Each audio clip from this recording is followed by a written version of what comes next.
Hello दोस्तों, good morning. मैं आप लोगों की खुशबू यादव आधी गीत के चैनल पर सभी का स्वागत है।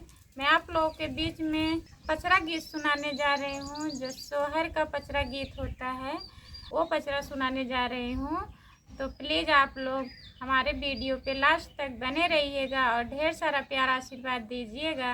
और हमारे चैनल के माध्यम से जितनी हमारी चाची माई दीदी हमारा वीडियो देखती हैं और सुनती हैं, सभी से हाथ जोड़ के रिक्वेस्ट है, प्लीज़ आप लोग ढेर सारा सपोर्ट करिए और अपना प्यार आशीर्वाद हमारे ऊपर बनाए रहिए।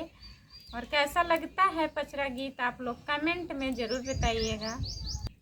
आंगने में कुआं ना खोदवली हो पियर भइलई माटी हो पियर भइलई माटिया हो मोरी बहिनी जाई जगमई काली माई हो तोहारे जन्मे नाती हो तोहारे जन्मे नातिया हो भले कैले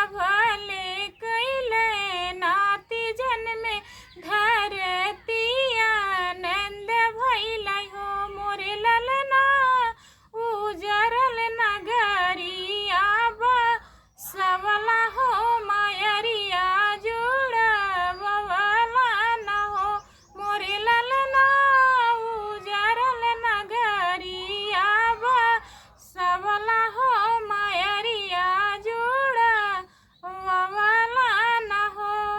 आंगने में कुआं ना खोदवली हो पियर भइलई माटी हो पियर भइलई माटिया हो मोरी बहिनी जाई जगमई शीतला माई हो तोहारे जन्मे नाती हो तोहारे जन्मे नातिया हो भले कैलै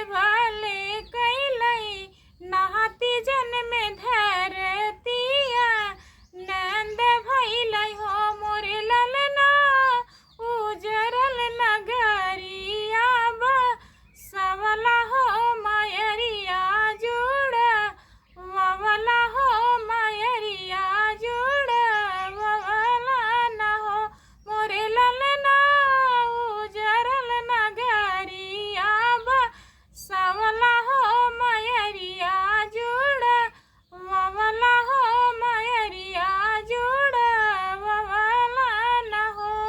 आंगने में कुआं ना खोदवली हो पियर भइलई माटी हो पियर भइलई माटिया हो मोरी बहिनी जाई जगमई दुर्गा माई हो तोहारे जन्मे नाती हो तोहारे जन्मे नातिया हो भले कैला